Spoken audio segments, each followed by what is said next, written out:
Hello children, welcome to my channel learn with Pragati. आज हम पढ़ेंगे क्लास 3 मैथमेटिक्स एनसीईआरटी यूनिट 7 का चैप्टर टाइम गोज़ ऑन। ये हमारा पार्ट 1 है। इसमें हम पेज नंबर 95 से 104 तक कवर करेंगे। But before that please like subscribe my channel. Thank you.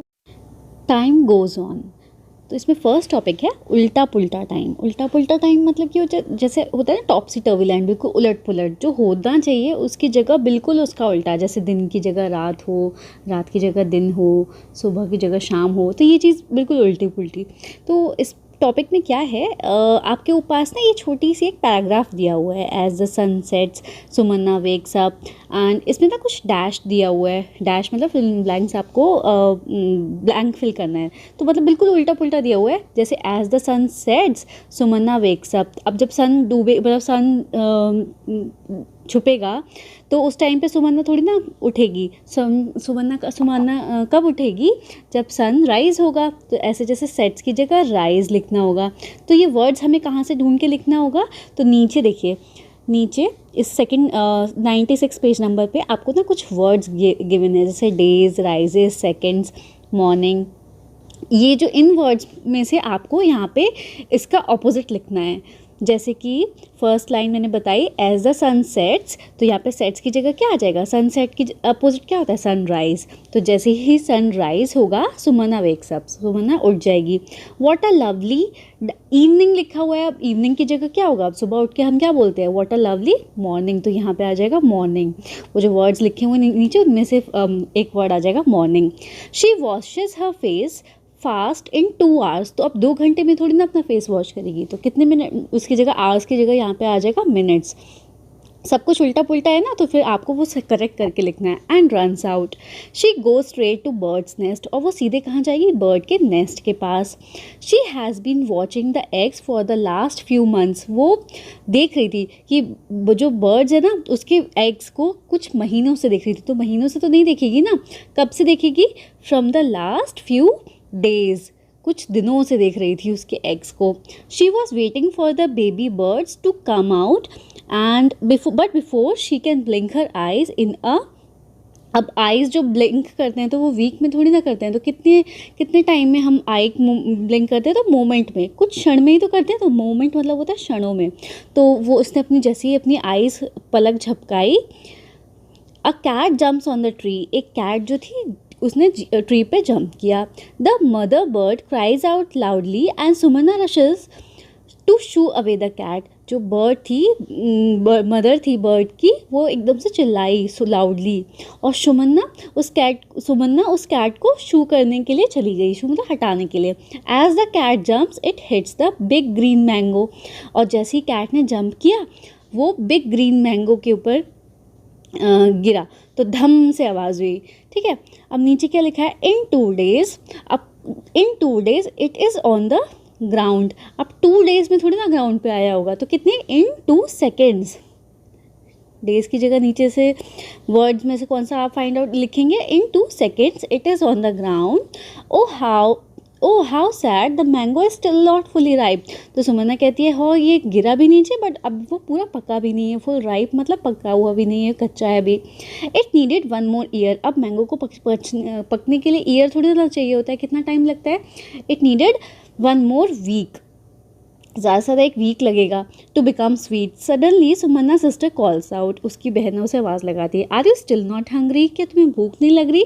Has your stomach clock gone to sleep, क्या तुम्हारी जो स्टमक की जो क्लॉक है वो सो गई है? Come and heat hot upma for dinner. अब सुबह की बात है, तो सुबह में क्या हम खाते हैं? हम डिनर थोड़ा ना खाते हैं, डिनर तो हम नाइट टाइम में खाते हैं। तो सुबह क्या खाएंगे हम? ब्रेकफास्ट। तो उसकी जो सिस्टर थी उसे ब्रेकफास्ट करने के लिए बुला रही थी। तो हमने ये वाला टॉपिक कंप्लीट कर लिया। वॉजन दैट फ़नी, ये फ़नी लगा ना? जैसे कि आपको जो चीज़ लिखनी थी उसकी जगह उसमें अपोजिट लिख रखा था, इसलिए इसे टॉपसी टर्बी बोला है। तो you must have guessed that the coloured words were wrong. तो या हमने जो पढ़ा, जो कलर वर्ड्स थे वो रॉन्ग थे। अब आपने वही चीज़ करी, इनमें से आपने सही वर्ड उसकी जगह फिल कर दिए। Next topic is how long does it take. Have you seen someone knitting a sweater, क्या तुमने कभी किसी को स्वेटर बुनते हुए देखा है? बुनते हुए स्वेटर जो बुनते हैं ना लोग, जैसे देखा होगा आपने, तो उसे स्वेटर की निटिंग कहते हैं। तो और समवन वीविंग अ क्लोथ, या फिर क्लोथ को सिलते हुए। Do try to find out from a potter how long it takes to make a pot. कभी किसी पॉटर को देखो, पॉटर कौन होता है, जो ये बनाते हैं ना, बर्तन बनाते हैं मिट्टी के, तो उनको कहते हैं पॉटर। उनको कितना टाइम लगता है एक पॉट बनाने में। Also tell us if it takes hours और minutes to have your bath. और बताओ कि आपको अपनी बाथ लेने में कितने घंटे लगते हैं, मिनट्स लगता है।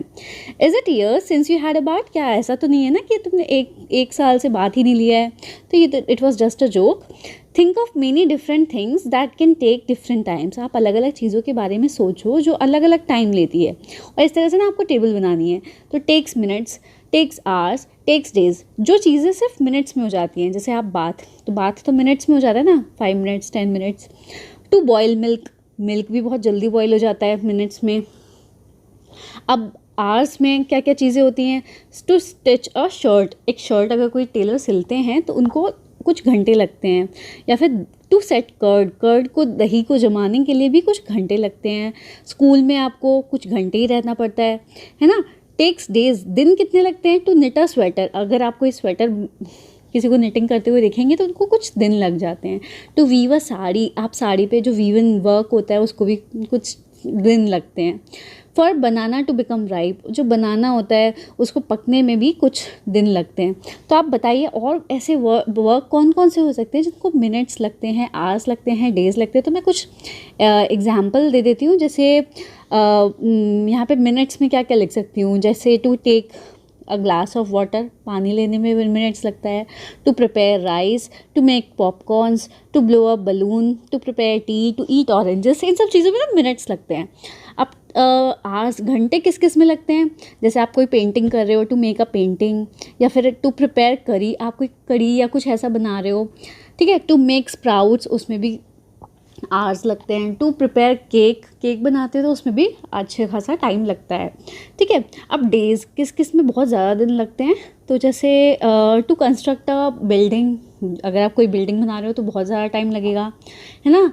अगर आप कहीं पे पेंटिंग कर रहे हो, किसी वॉल पे, किसी घर में पेंटिंग कर रहे हो, तो उसमें भी बहुत टाइम लगेगा, बहुत दिन लगेंगे। तो इस तरह की चीज़ें आप लिख सकते हो जो भी आप अपने आसपास नोटिस करते हैं। तो ये टॉपिक आप जल्दी से करिए इसको। नेक्स्ट है think of some other thing, some faster and some slower, make a long list. किसी ऐसी चीज़ का लिस्ट टाइम बनाइए जो कुछ किसी में ज़्यादा टाइम लगता है, किसी में कम। जैसे कि ब्लिंक आइज़ को ब्लिंक करने में सेकंड्स लगते हैं।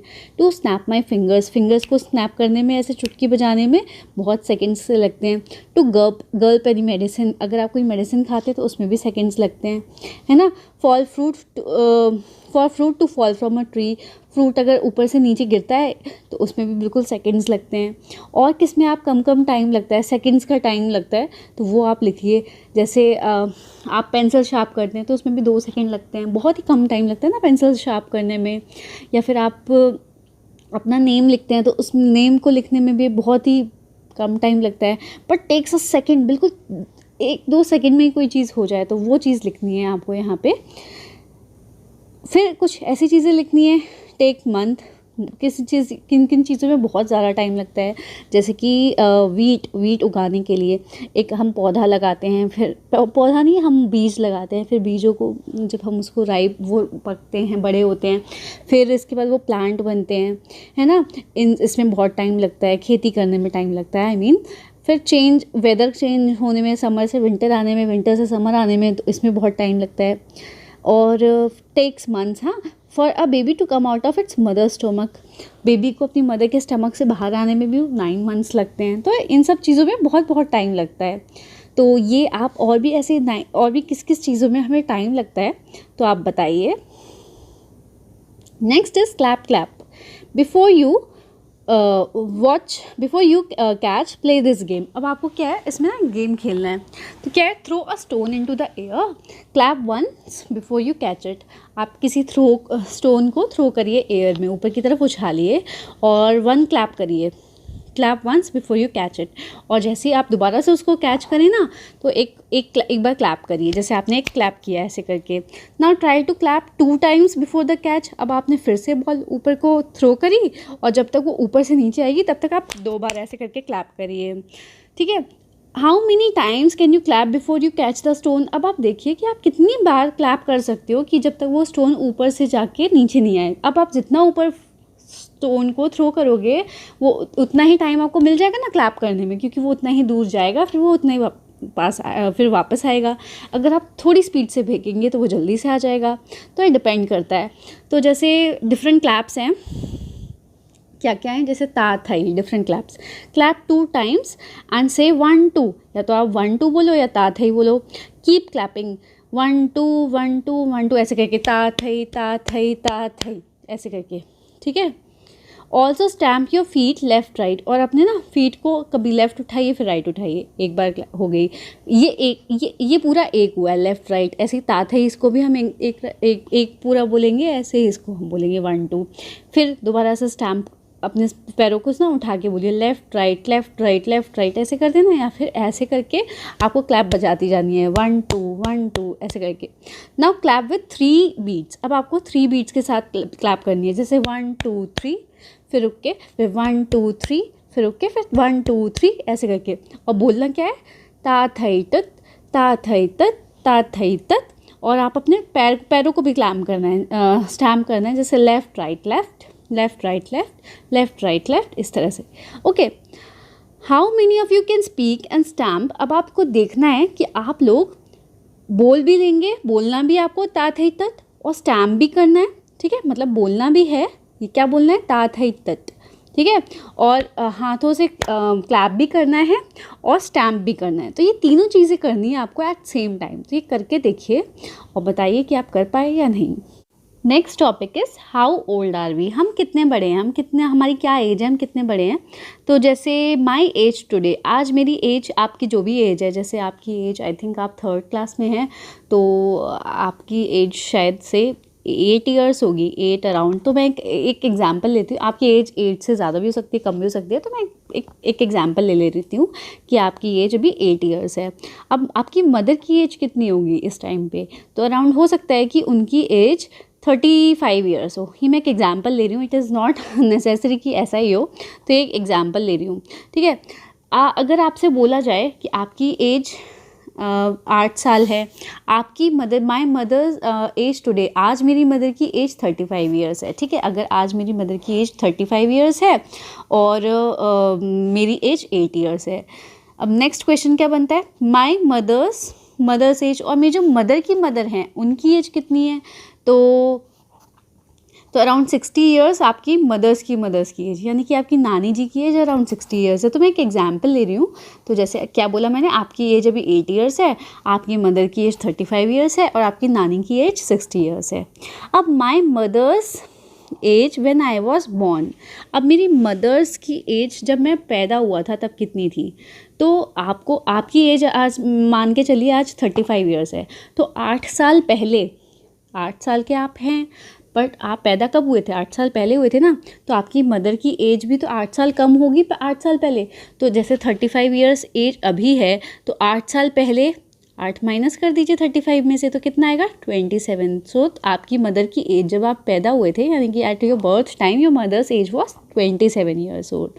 मतलब कि अगर आप आज आपकी मदर की एज 35 years है और आप 8 साल के हैं, यानी कि आप 8 years back you were born, 8 साल पहले आपका बर्थ हुआ था, तो आपकी मदर की भी तो एज में से 8 साल पहले अगर मुझे जाननी है कि उस टाइम पे आपकी मदर कितनी एज की थी, तो 35 में से मैं 8 माइनस करूँगी, ठीक है।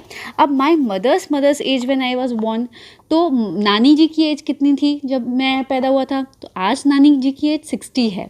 तो 60 में से मैं 8 साल पहले की एज बता रही है ना मुझे, तो 60 माइनस 8 करूँगी तो 52 years आ गया, ठीक है। तो मेरी नानी की एज 8 साल पहले, यानी कि जब मैं पैदा हुआ था, तो 52 years थी।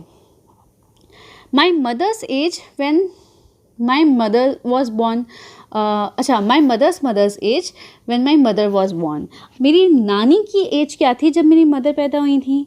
तो देखो, जैसे अगर मदर की एज आज 35 year है और मदर की नानी की एज कितनी बताई मैंने, 60 years, तो 35 years पहले तो मदर नहीं थी ना, तो उस टाइम पे नानी की एज कितनी थी, तो 60 में से 35, यानी कि 35 आप माइनस करेंगे तो नानी की एज 25 years थी जब आपकी मदर पैदा हुई थी। तो ये जस्ट एक एग्जाम्पल है, इसके बेस्ड पे आपको क्वेश्चन करना है। जैसे पजल है, क्या है, Irfan's mother is twice as old as him.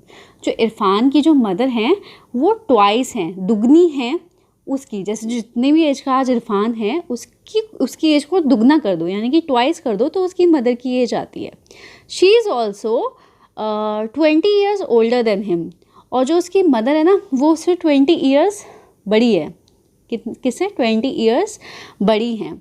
तो guess the age of Irfan. तो एक एग्जाम्पल आपको ऐसे सिंपल समझ में आ जाएगा कि अगर देखो इरफान की एज 20, इरफान की मदर ना इरफान से 20 ईयर्स बड़ी हैं, तो 20 ईयर्स वो पूरी बड़ी हैं, यानी कि 20, और इरफान अगर 20 ईयर्स का है तो उसकी मदर, और क्या बोला है, डबल भी है, तो 40 ईयर्स की मदर होंगी। तो देखो 40 और 20 में डिफरेंस कितने का है? 20 का। 20 साल तो वो बड़ी भी हो गई। और इरफान की मदर्स की एज बोला था ना कि वो उससे दुगनी है, यानी कि अगर आज इरफान 20 ईयर्स का है तो उसकी मदर कितने ईयर्स की होगी? 40 ईयर्स की।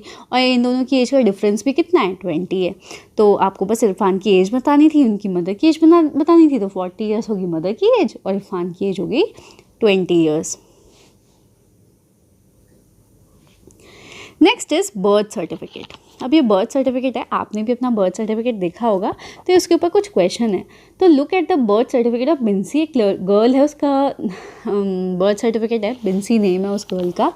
तो इसमें क्या है, केरला में वो बॉर्न हुई है, तो वो गवर्नमेंट ऑफ केरला का इशू किया हुआ बर्थ सर्टिफिकेट है। This is to certify that this information is taken from original record of birth which is in the register for the year 2002 at Kottayam panchayat. मतलब 2002 में कोट्टायम पंचायत में ऑफिशियल में रिकॉर्ड्स बनते हैं। जब भी कोई बच्चा पैदा होता है ना तो उस हॉस्पिटल में रिकॉर्ड बनता है, और वो जो रिकॉर्ड होता है वो आपको कुछ देते हैं, मतलब पेपर्स देते हैं, जिसके थ्रू आपका बर्थ सर्टिफिकेट बनता है प्रॉपर। तो जैसे देखो, अब ये बर्थ सर्टिफिकेट है, नेम है उसका Binsy Thomas Jacob. Binsy Thomas Jacob name है। सेक्स है फीमेल, यानी कि लड़का है लड़की तो फीमेल है, गर्ल है। तो डेट ऑफ बर्थ कितनी है उसकी? 2 मई 2002। 2 मई 2002, यानी कि 2 मई को पैदा हुई थी वो 2002 में। प्लेस ऑफ बर्थ क्या है उसका? कौन सी जगह थी? Kadampuzha hospital. Name of father, father का नेम क्या है? Jacob Tharakan. Name of mother Lara Thomas. ठीक है। डेट ऑफ रजिस्ट्रेशन, रजिस्ट्रेशन मतलब कि किस दिन रजिस्टर हुई वो, तो जिस दिन पैदा हुई उसी दिन रजिस्टर कर दिया, 2 मई 2002 को, और ये रजिस्ट्रेशन नंबर है। ठीक है। अब आपसे कुछ क्वेश्चन पूछते हैं कि 2 मतलब 2 मई 5 और मई को बोला गया 5, तो 2 तारीख, मई की 2 तारीख को 2002 shows that Binsy was born on. अब ये क्या शो करता है? 2, हम ऐसे डेट लिखते हैं ना 252002, तो हमने आपको पता था कि हम कैसे लिखते हैं, यहाँ पे डेट कैसे होता है, यहाँ पे डेज होते हैं, यहाँ पे मंथ होते हैं, और यहाँ पे ईयर होता है। तो यहाँ पे ऑन 2, तो कौन से मंथ में पैदा हुई है? तो 2 मई में पैदा हुई है ना, 2 मई है ना, 2 मई आप लिखेंगे यहाँ पे, तो 2 मई इन ईयर 2002। ठीक है। How old were Binsy beyond 2 मई 2008? अब वो 2 मई 2002 को पैदा हुई है ना। तो अब पूछा है कि वो 2 मई 2008 को कितनी बड़ी होगी। तो देखो 2 से 8 तक हमें काउंट करना है। क्यों? क्योंकि 2 में तो सेम है, यहाँ पे भी 2 में सेम है, बट यहाँ पे ईयर चेंज हुआ है, यहाँ 2002 था, यहाँ 2008 है। तो 2008 में कितनी बड़ी होगी? तो आप ना फिंगर्स पे काउंट करिए, 2 के आगे 8 तक काउंट करना है।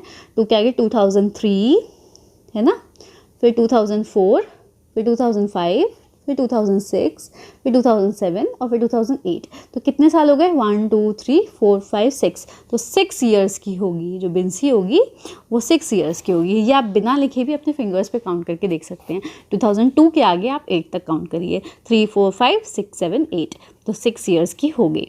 How old will she be in year 2052? अब 2052 की बात हो रही है, तो 2052 में वो कितने ईयर्स की होगी? तो आप 2002 में उसका बर्थ था और 2052 पूछा गया है, तो सिंपल सी बात है, आपको 2052 में से आप 2002 माइनस कर दीजिए, तो आपके पास आंसर आ जाएगा। तो 2052 में से आप जब 2002 माइनस करेंगे तो आपके पास आंसर आ जाएगा 50 ईयर्स की। तो जो बिंसी होगी वो 2052 में 50 ईयर्स की होगी। ठीक है, 50 ईयर्स की। नेक्स्ट है, on what date will she be 8 years old, write in numbers. और किस दिन वो 8 years की होगी, तो 8 years का आपको बताना है। तो उसका जो बर्थ था वो 2 मई 2002 है ना। तो 8 years के लिए आपको ना 8 टाइम्स और आगे ऐड करना पड़ेगा। जैसे 2 के आगे आप 8 टाइम्स काउंट करिए। 2003 आप फिंगर पे करिए, 2003, 2004, 2005, 6, 7, 8, 9, 10। तो ये 8 हो गए क्या, 1 2 3 4 5 6 7 8, यस ये 8 हो गए। तो 2010 जब आया तो बिंसी 2 मई 2010 जब आएगा तो बिंसी 8 years की हो चुकी होगी। ओके, नेक्स्ट है how many months old was Binsy on 2 August 2002। अब वो पैदा कब हुई थी, 2 मई 2002 को पैदा हुई थी। अब 2 अगस्त में वो 2002 में कब होगी, कितने दिन कितने मंथ्स की होगी, मंथ्स पूछा है, ठीक है। तो 2 मई 2002 को वो हुई थी और 2 अगस्त 2002 का आपको बताना था। तो ईयर तो देखो सेम है, तो इसलिए मंथ पूछा है। तो कितने मंथ का डिफरेंस है, 3 मंथ्स का। तो 8 - 5 कितना होता है, 3 होता है ना। तो वो कितने मंथ्स की थी, 3 मंथ्स की थी 2 मई को। नेक्स्ट है how many years old is Binsy now. और अब बिंसी कितने ईयर्स की है, तो लाइक अगर अभी 2021 चल रहा है और बिंसी पैदा हुई थी 2002 को, ठीक है। हाउ मेनी ईयर्स, अभी ईयर्स पूछा है तो आपको मंथ्स वंस में नहीं बताना, सिर्फ ईयर्स में बताना है, ठीक है। 2021 चल रहा है तो 2021 में से 2002 माइनस कर दीजिए, तो आप यहाँ से एक 1 कैरी लेंगे तो क्या हो जाएगा, 11 हो जाएगा। तो यहाँ पे बचा 9, तो यहाँ पे आया 1। तो अभी और आगे 0 0, तो 2021 में से 2002 जब माइनस करेंगे तो 19 आंसर आया। तो अभी जो बिंसी होगी वो 19 ईयर्स की होगी। ओके, नेक्स्ट है after how many months of her birth certificate was issued. कितने महीने बाद उसका बर्थ सर्टिफिकेट इशू हुआ। तो यहाँ पे बर्थ सर्टिफिकेट इशू की डेट देखो, डेट ये लिखी हुई है। बर्थ सर्टिफिकेट इशू कब हुआ, 5/8/2002 को उसका बर्थ सर्टिफिकेट इशू हुआ था। और वो बर्थ कब हुआ था उसका, 2 मई 2002। तो कितने, हाँ, तो कितने डेज बाद उसका बर्थ सर्टिफिकेट, कितने टाइम बाद उसका बर्थ सर्टिफिकेट इशू हुआ। तो देखो मंथ कितना चेंज हुआ है, पहले मई था अब अगस्त है, तो 3 मंथ्स तो ये हो गए, 3 मंथ्स है ना। और दिन कितने थे, पहले 2 तारीख थी तो 2 मई से 2 जून, फिर 2 जून से मई के आगे ना काउंट करो, जैसे ये मई लिखा है तो 2 मई से 2 जून, फिर 2 जून से 2 जुलाई, फिर 2 जुलाई से 2 अगस्त, ठीक है। तो ये 3 महीने तो ये हो गए, 3 मंथ्स पूरे हो गए।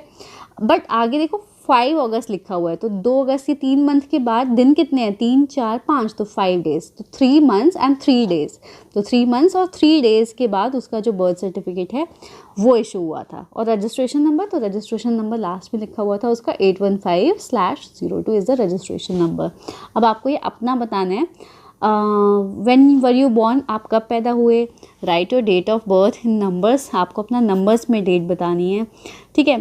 तो ये आपको अपने आप से करना है, बर्थ सर्टिफिकेट में लिखिए और देखिए, और अपना ना बर्थ सर्टिफिकेट यहाँ पे आपको बनाना है अपना, आपको कहाँ पे, आप कौन से स्टेट में पैदा हुए, कौन से ईयर में हुए थे, मंथ में हुए थे, आपका name, sex, birth certificate, father's name, mother's name, registration number, आपको सब कुछ अपना इसमें लिखना है, ठीक है। Next topic is calendar. अब इसमें क्या है, कैलेंडर 2020 का ये कैलेंडर है। तो आई होप ये मेरे पास 2020 का ही है। तो यस, तो आपको ये कैलेंडर दिख रहा है, इस कैलेंडर में ना ये 2020 का कैलेंडर है, मतलब इसी साल का ये कैलेंडर है, लास्ट ईयर का ही कैलेंडर है, सॉरी अभी तो 21 चल रहा है। तो जैसे जनवरी, तो जनवरी में 31 डेज़ होते हैं, फिर फरवरी है, तो ये पूरा कैलेंडर गिवन है। तो आपको पता होगा कि किस मंथ में 31 डेज़ होते हैं, किस में 30 डेज़ होते हैं, किस में 28 भी होते हैं, 29 भी होते हैं किसी में। तो जैसे ये वाला जो ईयर है इसमें दिख रहा है, तो इसमें फरवरी में 29, ये लीप ईयर है, ठीक है, 29 डेज़ हैं इसमें फरवरी में। तो अब इसके ऊपर कुछ क्वेश्चन बनाए गए हैं, जैसे let us look at the calendar of the year 2020 का एक कैलेंडर है। How many months does a year have. तो कितने मंथ्स होते हैं, तो ये तो सबको पता है कि कितने मंथ्स होते हैं हमारे ईयर में, तो 12 मंथ्स होते हैं। आप यहाँ लिख दीजिए 12 months. List the months which have 30 days. तो कौन कौन से मंथ हैं जिसमें 30 डेज होते हैं, तो कौन कौन से मंथ होते हैं, तो आप यहाँ पे लिखिए 30 डेज़ बोला है, तो ठीक है। तो यहाँ से ना मैं आपको दिखाती हूँ। देखो जनवरी में 31 डेज़ होते हैं, ठीक है। फरवरी में 30 डेज़ नहीं होते, ऐसे ही मार्च आता है उसमें भी 31 डेज़ होते हैं, तो इनमें तो किसी में 30 डेज़ है नहीं। तो अब आया अप्रैल, तो अप्रैल में 30 डेज़ हैं, ठीक है।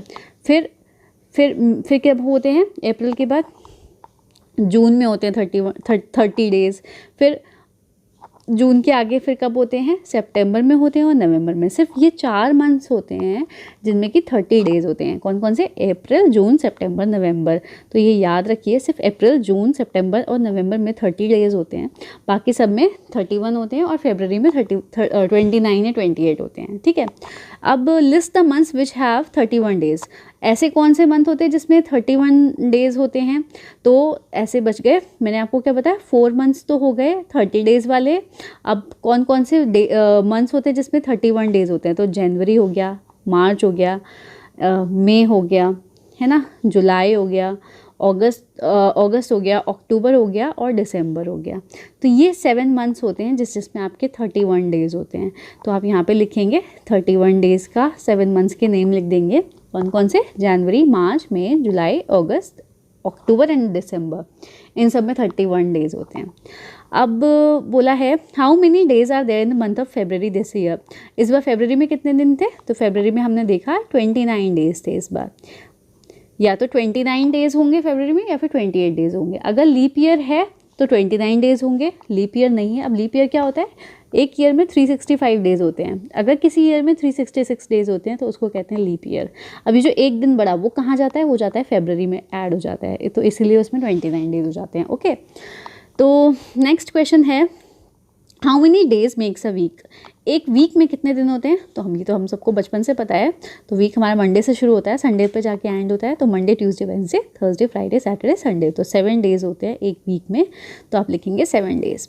How many weeks are there in July, is it true for all months. अब आपको चेक करना है कि जुलाई में कितने वीक्स हैं और क्या यही सारे वीक्स सारे मंथ्स में हैं। तो देखो वीक कितने हैं इसमें आपको देखना है, चेक करना है। तो देखिए, तो 1 2 3 4, तो 4 वीक्स हैं जुलाई में, है ना। और क्या यही सारे वीक्स 4 ही वीक्स होते हैं मोस्टली सारे मंथ्स में, क्योंकि देखो पूरे बताने हैं, ठीक है। आधा वीक तो जैसे इसमें भी है, आधा वीक इसमें भी है, बट पूरे वीक्स आपसे पूछा A to Z, यानी कि जिसमें संडे से, देखो इसमें जैसे संडे से शुरू हो रहा है, सैटरडे पे ख़त्म हो रहा है, तो सारा वीक एक पूरा वीक इसको हम काउंट करेंगे ना। इस ऊपर वाले को तो हम आधा वीक बोलेंगे। तो ये वाला तो ये नहीं पूछा है आपसे, पूरा वीक, तो संडे से लेके यहाँ तक, जैसे एक वीक हो गया, दूसरा वीक हो गया, तीसरा वीक हो गया, है ना, ऐसे ही चौथा वीक। इसमें भी तो एक दिन यहाँ से ले लो ना, तो 4 वीक तो हो गए ना, 4 दिन तो हो गए, मतलब 4 वीक तो हो गए। तो ऐसे ही मोस्टली सब सारे जो मंथ्स होते हैं उसमें 4 वीक्स तो होते ही होते हैं, है ना। कैसे, क्यों होते हैं, क्योंकि देखो 28 डेज़ तो मिनिमम होते ही हैं। अगर मैं फरवरी की बात करूं तो मिनिमम 28 डेज़ तो होंगे ही होंगे। और इसको अगर मैं 7 से डिवाइड कर दूं तो 4 ही तो आता है, यानी कि एक वीक में, एक मंथ में 4 वीक्स तो होंगे ही होंगे, ओके। नेक्स्ट क्वेश्चन है in which month did you come in class 3rd। आप क्लास 3rd में कौन से मंथ में आए थे, तो आप क्लास 3rd में अप्रैल में आए थे ना। अप्रैल में तो आपको जब मार्च में रिजल्ट मिला था, फिर इसके बाद अप्रैल में आप क्लास 3rd में आपने पहली बार अपनी क्लास 3rd में आपने एडमिशन लिया था। Make a circle on these dates on calendar, 26 January, 14 November, 31 December. आपको सर्कल करना है किस किस को, 36 जनवरी, 14 नवंबर और 31 दिसंबर का। Is there something about special about these days, तो पहले देखते हैं। तो सबसे पहले कौन सी डेट थी, 26 जनवरी। तो 26 जनवरी तो हमें पता है क्या होता है 26 जनवरी को, आप लोग मुझे बताइए कमेंट बॉक्स में। तो मैं आपको एक हिंट दे देती हूँ, ये हमारे लिए बहुत ही बड़ा दिन है, इस दिन हमारा संविधान लागू हुआ था। बट क्या होता है वो डे, उस डे का नाम क्या है, ये आप मुझे बताएंगे कमेंट बॉक्स में। सेकेंड डे हमसे बोला है 14 नवंबर, तो 14 नवंबर है ये। 14 नवंबर को क्या होता है, चिल्ड्रंस डे होता है। तो ये तो मैं बता देती हूँ कि बहुत ही खुशी का दिन होता है, सारे बच्चों के लिए दिन बहुत ही अच्छा होता है। नेक्स्ट इज 31 दिसंबर बोला है। 31 दिसंबर को हमारा ईयर एंड हो जाता है, तो ये है 31 दिसंबर। न्यू ईयर ईव होती है। न्यू ईयर ईव मतलब न्यू ईयर से पहले वाली शाम, वो कहते हैं न्यू ईयर ईव। तो ये वाले डेज हमने मार्क कर लिए। अब ये छोटा सा क्वेश्चन है, fill in the blanks with the correct year. अब जैसे 2020 का तो एक कैलेंडर था, ठीक है। अब आपसे कुछ पूछा है, ये कुछ ईयर्स दिए हुए हैं और बोला है which year was it 2 years back. तो 2 साल पहले कौन सा ईयर था? अगर अभी 2020 चल रहा है, कौन सा ईयर चल रहा है? 2020। तो 2 साल पहले कौन सा ईयर था आप बताइए। तो 2 साल पहले आप -2 कर दीजिए ना, तो 2018 आ गया। तो यानी कि 2 साल पहले क्या चल रहा था? 18 चल रहा था। In which year were you in class second. आप कौन से ईयर में क्लास सेकेंड में थे? तो 2020। हाँ, अभी देखो आप कंफ्यूज हो जाओगे क्योंकि ये 2021, अभी तो हम 2021 में हैं। बट ये जो कैलेंडर है अभी जो इसमें पूछा जा रहा है, तो ये अभी आपको 2020 के हिसाब से ही देना है, ठीक है। तो क्लास सेकेंड वाली चीज़ आप यहाँ पे इमेजिन कर लो कि 2021 चल रहा है, तो आप क्लास सेकेंड में आप कौन से में थे? तो 2020 में ही थे आप क्लास में। तो अब अगर आप 20 में अभी क्लास थर्ड में होते तो आप 2019 में होते क्लास सेकेंड में, ठीक है। नेक्स्ट है which year will be next year. Next year कौन सा होगा? तो अभी का कैलेंडर के हिसाब से हमें बताना है। तो नेक्स्ट ईयर को कौन सा? 2020 को आपको कैलेंडर दिया हुआ है, मैं आपको ये बार बार बता रही हूँ। 2020 का ही याद करके बताना। 2021 का याद करके लिखोगे ना तो ये आंसर सारे रॉन्ग हो जाएंगे, इसीलिए मैं 2020 का करके बता रही हूँ कि इमेजिन करो ये हमारे पास 20 का कैलेंडर दिया हुआ है, तो इससे आपको कंपेयर करना है कि नेक्स्ट ईयर कौन सा ईयर आएगा? 2021। Which year will be come after 3 years. तो 3 साल बाद कौन सा आएगा? तो इसमें +3 ऐड कर दीजिए, तो 2023 विल बी आफ्टर 3 ईयर्स। अब यही सारे क्वेश्चन ना आप 2021 के लिए करके देखिए, 2021 कि 2 साल पहले क्या था, तो इसमें से -2 कर दीजिए, ठीक है। Which year will be next year क्या हो जाएगा? तो 2022 होगा। Which year will be after 3 years, तो 3 ईयर्स बाद क्या होगा? तो +3 कर दीजिए। तो ये आप 2021 के लिए भी करके देखिए, इंटरेस्टिंग लगेगा।